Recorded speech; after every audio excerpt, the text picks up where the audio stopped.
अध्याय 61।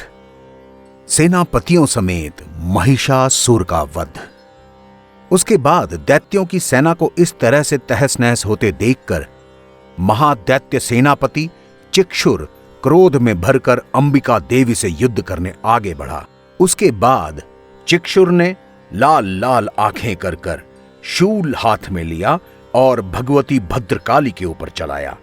उस शूल को अपनी तरफ आते देखकर देवी ने भी शूल का प्रहार किया। इससे राक्षस के शूल के सैकड़ों टुकड़े हो गए और साथ ही महादैत्य चिक्षुर की भी धज्जियां उड़ गईं। वो प्राणों से हाथ धो बैठा। उसके बाद चामर नाम का दूसरा सेनापति हाथी पर चढ़कर देवी की तरफ आया।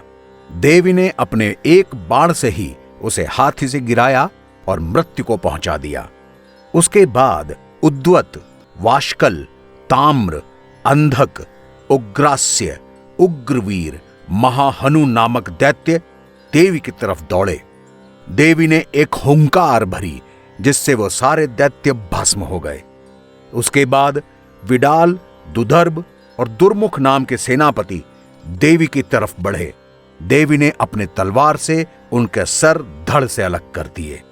इस तरह अपनी सेना का संहार होते हुए देखकर महिषासुर ने भैंसे का रूप धारण कर लिया और देवी के गणों पर आक्रमण किया। किसी को थूतन से मारकर, किसी को अपने खुरों से, किसी को पूंछ से चोट पहुंचाकर, कुछ को सींगों से विदीर्ण करके उसने गणों की सेना में हाहाकार मचा दिया। इस पर जगदंबा को बहुत क्रोध आया। तब मां चंडिका ने पाश फेंककर उस महान असुर को बांध लिया। उस महासंग्राम में बंध जाने पर उसने भैंसे का रूप त्याग देना शुरू किया। उस वक्त मां चंडिका ने उसे अपने पैरों से दबा लिया। उनके पैरों से दबा होने के कारण महिषासुर अपने मुख से दूसरे रूप से बाहर नहीं निकल पाया। अभी आधे शरीर से ही बाहर निकल पाया था, आधा महिषासुर और आधा भैंसा। तभी देवी ने अपनी तलवार से उसका मस्तक काट गिराया।